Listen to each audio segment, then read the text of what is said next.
ओम नमो भगवते वासुदेवाय नमः। जय श्री हरि विष्णु। आप सभी का आपके अपने चैनल दी भक्ति स्टोरी में हार्दिक अभिनंदन है। भगवान श्री हरि विष्णु और माता लक्ष्मी जी की कृपा आप और आपके समस्त परिवार पर सदा सर्वदा बनी रहे। आज मैं आपके समक्ष षटतिला एकादशी की कथा लेकर प्रस्तुत हुई हूँ। हिंदू धर्म में सभी व्रतों में श्रेष्ठ एकादशी व्रत का बहुत अधिक महत्व होता है। प्रत्येक माह में 2 बार एकादशी पड़ती है, एक शुक्ल पक्ष और एक कृष्ण पक्ष की एकादशी। माघ माह के कृष्ण पक्ष में पड़ने वाली एकादशी तिथि को षटतिला एकादशी कहा जाता है, जो बहुत ही महत्वपूर्ण है। इस साल 6 फरवरी दिन मंगलवार को षटतिला एकादशी का व्रत रखा जाएगा। धार्मिक मान्यता के अनुसार इस एकादशी के दिन भगवान विष्णु जी के पसीने से उत्पन्न तिल का 6 प्रकार से प्रयोग किया जाता है। तिल स्नान, तिल का उबटन, तिल का हवन, तिल का तर्पण, तिल का भोग और तिल का दान, ये तिल के 6 प्रकार हैं। इनके प्रयोग के कारण यह षटतिला एकादशी कहलाती है। षटतिला एकादशी के दिन भगवान विष्णु जी की पूजा में तिल का खास उपयोग किया जाता है। शास्त्रों के अनुसार इस दिन भगवान विष्णु जी की विधि विधान पूर्वक पूजा करने से तथा व्रत रखने से अनेक प्रकार के पाप नष्ट हो जाते हैं, मोक्ष के द्वार खुलते हैं, साथ ही स्वर्ग में समस्त सुखों की प्राप्ति होती है। इस दिन तिल का दान करने से महापुण्य की प्राप्ति होती है। तो आइए भगवान श्री हरि विष्णु जी का मन में ध्यान करते हुए षटतिला एकादशी व्रत कथा का श्रवण करते हैं। प्रेम से बोलिए भगवान श्री हरि विष्णु की जय, माता लक्ष्मी की जय।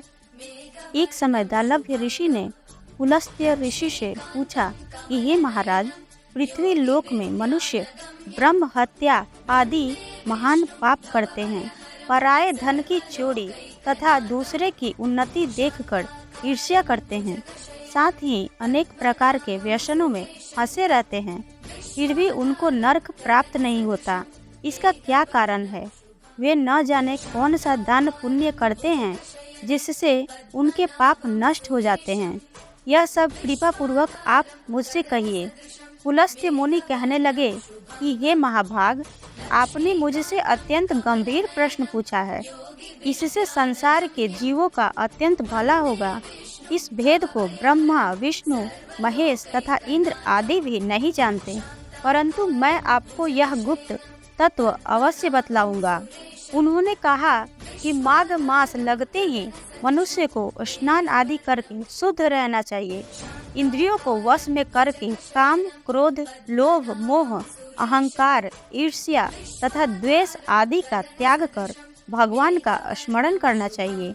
पुष्य नक्षत्र में गोबर, कपास, तिल मिलाकर उनके कंडे बनाने चाहिए। उन कंडों से 108 बार हवन करना चाहिए। उस दिन मूल नक्षत्र हो और एकादशी तिथि हो तो अच्छे पुण्य देने वाले नियमों को ग्रहण करें। स्नान आदि नित्य क्रिया से निर्वृत्त होकर सब देवताओं के देव विष्णु भगवान का पूजन करें और एकादशी व्रत धारण करें। रात्रि को जागरण करना चाहिए। दूसरे दिन धूप, दीप, नैवेद्य आदि से भगवान का पूजन करके खिचड़ी का भोग लगाएं। तत्पश्चात पेठा, नारियल, सीताफल या सुपारी का अर्घ देकर स्तुति करनी चाहिए, जो इस प्रकार है। हे भगवान, आप दीनों को शरण देने वाले हैं, इस संसार सागर में फंसे हुओं का उद्धार करने वाले हैं। हे पुंडरीकाक्ष, हे विश्व भावन, हे जगतपते, आप लक्ष्मी जी सहित इस तुच्छ अर्घ को ग्रहण करें। इसके पश्चात जल से भरा हुआ घड़ा ब्राह्मण को दान करें तथा ब्राह्मण को श्यामा गौ और तिल पात्र दान में देना भी उत्तम है। तिल स्नान और तिल भोजन दोनों ही श्रेष्ठ है। इस प्रकार जो मनुष्य जितने तिलों का दान करता है उतने ही 1000 वर्ष स्वर्ग में वास करता है। तिल स्नान, तिल का उबटन, तिल का हवन, तिल का तर्पण, तिल का भोजन और तिलों का दान, ये तिल के 6 प्रकार हैं। इनके प्रयोग के कारण ही यह सठतिला एकादशी कहलाती है। इस व्रत के करने से अनेक प्रकार के पाप नष्ट हो जाते हैं। इतना कहकर पुलस्त्य ऋषि कहने लगे कि अब मैं तुमसे इस एकादशी की कथा कहता हूँ। एक समय नारद जी ने भगवान विष्णु जी से यही प्रश्न किया था और भगवान विष्णु जी ने जो सठतिला एकादशी का महत्व नारद जी से कहा, सो मैं तुमसे कहता हूँ। भगवान ने नारद जी से कहा कि हे नारद, मैं तुमसे सत्य घटना कहता हूँ, ध्यान पूर्वक सुनो। प्राचीन काल में मृत्यु लोक में एक ब्राह्मणी रहती थी। वह सदैव व्रत किया करती थी। एक समय वह 1 मास तक व्रत करती रही। इससे उसका शरीर अत्यंत दुर्बल हो गया। जबकि वह अत्यंत बुद्धिमान थी, फिर भी उसने कभी देवताओं या ब्राह्मणों के निमित्त अन्न या धन का दान नहीं किया था। इससे मैंने सोचा कि ब्राह्मणी ने व्रत आदि से अपना शरीर तो शुद्ध कर लिया, अब इसे विष्णु लोक तो मिल ही जाएगा, परंतु इसने कभी अन्न का दान नहीं किया। इससे इसकी तृप्ति होना कठिन है।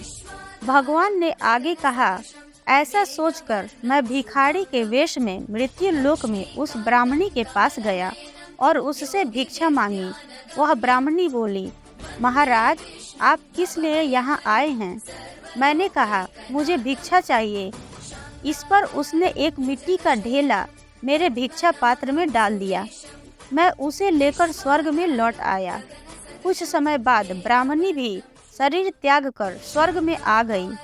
उस ब्राह्मणी को मिट्टी का दान करने से स्वर्ग में सुंदर महल मिला, परंतु उसने अपने घर को अन्न आदि सब सामग्रियों से शून्य पाया। घबराकर वह मेरे पास आई और कहने लगी कि हे भगवान, मैंने अनेक व्रत आदि से आपकी पूजा की, परंतु फिर भी मेरा घर अन्न आदि सब वस्तुओं से शून्य है। इसका क्या कारण है?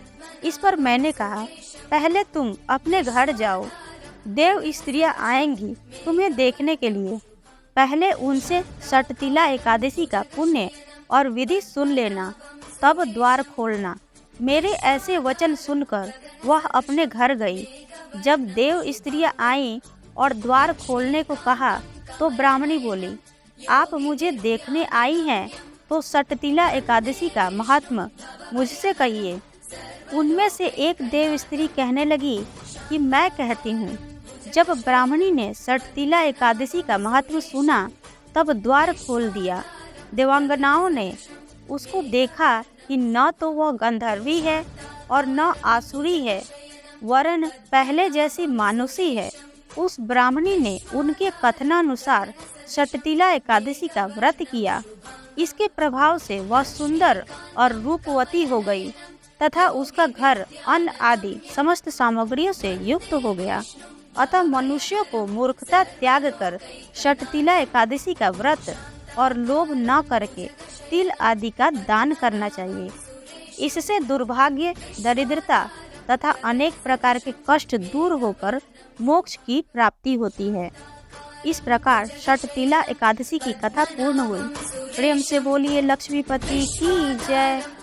वीडियो अच्छी लगी हो तो वीडियो को लाइक करें, शेयर करें, चैनल को सब्सक्राइब जरूर कर दें, साथ ही बेल आइकन घंटी को दबाएं, जिससे मेरी अगली आने वाली वीडियो का नोटिफिकेशन आपको समय से प्राप्त हो। मिलते हैं अगले वीडियो में, तब तक के लिए नमस्कार।